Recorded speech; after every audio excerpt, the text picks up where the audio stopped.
pues buen caso clínico. Este es un tema demasiado denso, redundante y realmente concluimos lo mismo para gran parte de las bacterias o los grupos de bacterias que condicionan este tipo de enfermedades. A forma resumida, estas enfermedades son raras, a pesar de que tenemos esa microbiota presente y se pudiera sospechar en gran parte de las infecciones polimicrobianas, son raras desde el punto de vista objetivo, en el sentido de que si bien, fíjense, abriendo aquí un paréntesis, gran parte de las infecciones que... Apagó su micrófono, doctor.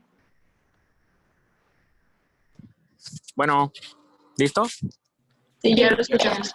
Ok, gran parte de las infecciones que vemos en la comunidad, habitualmente tenemos la noción, y esto lo hacemos por el simple hecho de ser didáctico, de que las infecciones son monomicrobianas. Por ejemplo, en este caso se aisló nada más Fusobacterium, pero realmente solamente tenemos un agente causal en las infecciones. Eso los dejo como incógnita.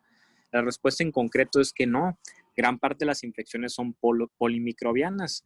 La infección es un continuo en el tiempo, entonces no es algo estático, sino que se van sumando diferentes microbios, se van sumando diferentes factores de la inmunidad de las personas. Entonces esto se puede ir cambiando poco a poco.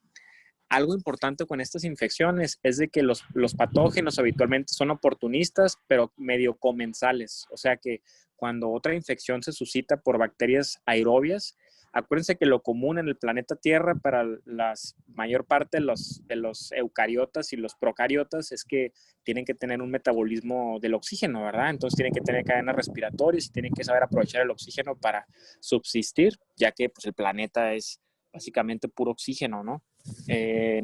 Entonces es importante que sepan ustedes que las bacterias gram negativas pues, realmente tienen son raras, ¿no? O sea, aislarlas de entrada como agentes únicos. Otra cosa, pues que la mayor parte de las infecciones son infecciones localizadas, ¿verdad? Habitualmente las infecciones se localizan pues en los sitios donde las bacterias pueden proliferar por X o por Y. Por ejemplo, me dieron una quimioterapia, me hicieron quimioablación, o sea, me dejaron sin médula ósea. Las bacterias, los sitios donde abundan bacterias, lo común es que van a ver ustedes si llegan a rotar a un hospital o tienen algún familiar conocido con alguna neoplasia que esté recibiendo quimioterapia, se le inflaman mucho los labios, se le inflama mucho la boca, se le inflama mucho el intestino. Entonces, eso se llama mucositis y ahí proliferan este tipo de microorganismos, ¿verdad? Al igual que otros microorganismos, pero habitualmente son infecciones que debemos de sospechar en los sitios donde abunden estas bacterias y en un contexto que resulte en el aumento de las mismas.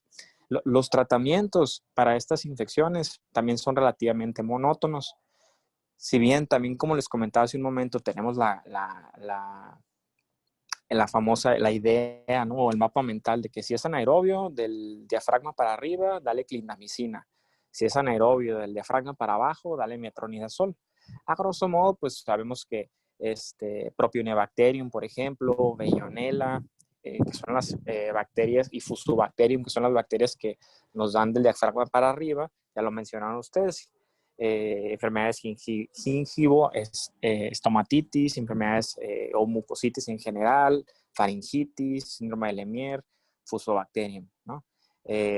Infecciones o flebitis en las venas mesentéricas o infecciones gastrointestinales posteriores a una ruptura de intestinal, pues bacteroides, ¿verdad? Entonces, les digo, tenemos ese mapa mental.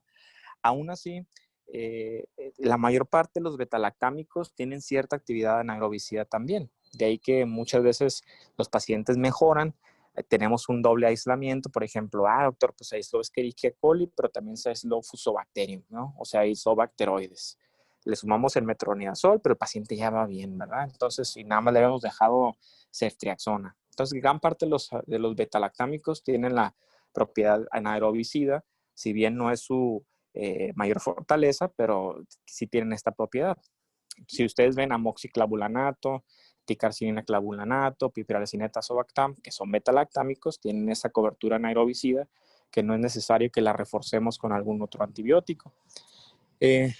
Lo difícil en la práctica clínica es el aislamiento, ¿sí? ¿Por qué? Porque vuelvo a lo mismo, o sea, es importante, como ya mencionaban sus compañeras, pues tratar de mantener un ambiente anaerobio para que la recuperación sea óptima, ¿sí? Es como si en la película del Marciano, esa de Matt Damon, cuando quiere sembrar vegetales en Marte, pero se explota ahí la puerta y se mete todo el frío, pues prácticamente anaerobio, mucho nitrógeno allá, creo que hay nitrógeno en Marte, y pues las plantas se mueren, ¿verdad? Exactamente pasa lo mismo con las bacterias anaerobias. Entonces, si yo sospecho que es una infección anaerobia, si bien no me tengo que poner un traje de astronauta y no tengo que tener algún aditamento especial, pero lo que sí tengo que hacer es que tengo que apresurar la muestra de mi toma, o sea, de mi equipo de toma, que puede ser un hisopo, puede ser una jeringa por aspiración, puede ser una pieza de biopsia, de ahí al trabajo de microbiología, para a la brevedad posible comenzar a trabajar en un ambiente anaerobio. Sí, esto es bien fácil, no sé si ustedes lo hicieron en el laboratorio de microbiología o en el laboratorio clínico. Básicamente tenemos un contenedor, imagínense como un mason jar, ahí adentro colocamos nuestra caja de Petri, colocamos una pequeña vela, la encendemos, cerramos con presión, que no se filtra nada de aire, la vela consume todo el oxígeno que hay dentro, y si bien no tiene un nivel de CO2 óptimo o ideal, las bacterias suelen proliferar.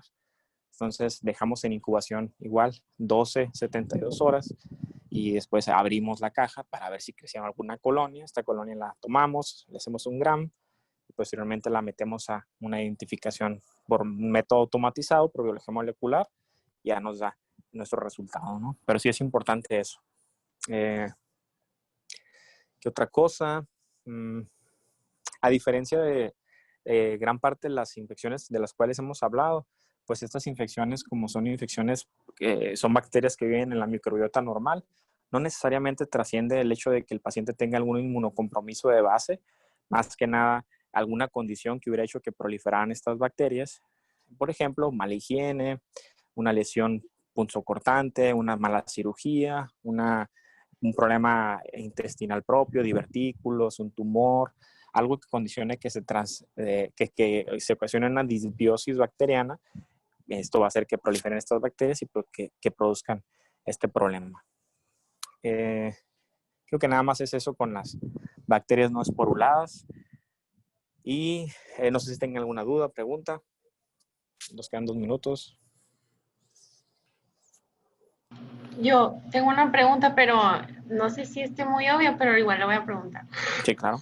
Es que, o sea, si son bacterias anaerobias, ¿cómo crecen en el cuerpo si hay mucho oxígeno? Esa es excelente pregunta y excelente observación. En sí, las bacterias, hay diferentes grados de anaerobiosis. Por ejemplo, a lo mejor alguien de Finlandia dice, ay, ¿cómo doy late con Finlandia? ¿Verdad? Todos mis estudiantes siempre me dan burla, pero creo que es un excelente estereotipo comparado aquí con Sonora, ¿verdad? En el sentido del clima. A lo mejor dicen los finlandeses, ¿cómo es posible que sobrevivan a 50 grados, ¿verdad? Entonces nosotros somos tolerantes al calor y allá son tolerantes al frío. Entonces, en la anaerobiosis hay diferentes grados de anaerobiosis. Hay anaerobios estrictos, hay anaerobios facultativos, hay organismos microaerofílicos, entonces hay organismos que son aerotolerantes. Entonces, son diferentes grados de tolerancia al oxígeno. Literal, esas bacterias cuando se exponen a una cantidad de oxígeno habitual, o sea, un FiO2 del 21% en el ambiente, truenan, ¿verdad? O sea, el oxígeno, acuérdense que lo que hace es que cada vez que ustedes respiran se están oxidando. Entonces, básicamente, ellos no tienen el mecanismo para poder lidiar con esos iones superóxido y se mueren las bacterias. Pero el hecho de que subsistan es que se esconden o proliferan o viven en sitios donde la tensión de oxígeno es relativamente baja. Doctor, pero el pulmón está lleno de oxígeno y ahí si inhalamos mucho oxígeno y lo concentramos, ¿por qué hay infecciones pulmonares? Bueno, porque son abscesos, ¿verdad? Entonces el absceso es una pared en el cual no penetra el oxígeno, no tiene una interacción con el ambiente, no tiene una circulación independiente. Entonces ahí es una zona ideal para que la bacteria prolifere. Doctor, ¿y los huesos? Lo mismo. Platicamos que los huesos tienen una poca penetrancia de sangre, entonces también proliferan ahí. Los alvéolos dentales, doctor, también, ¿verdad? Son pequeñas cuevas que a final de cuentas, entre más alejados y más cercanos a los huesos estén, tienen menos circulación y la presión por la cual circula la sangre ahí es más lenta, entonces eso da pie a que proliferen este tipo de microbios. Entonces, es buena pregunta, buena observación, pero sí hay explicación, ¿no? Por este tipo de comportamiento que pueden tener algunos microbios. Ok, gracias. De nada. Muy bien, pues se acabó el tiempo. Buena clase, buen tema. Les repito, algo denso, pero es importante que conozcan estos tipos de microbios. No son la panacea, no van a venir en su examen de NAR, ni mucho menos en el examen de qué infecto, pero es importante que los conozcan. Y pues nos vemos mañana. Si hay más dudas, preguntas, correo electrónico, o si no, las discutimos mañana. Buena tarde.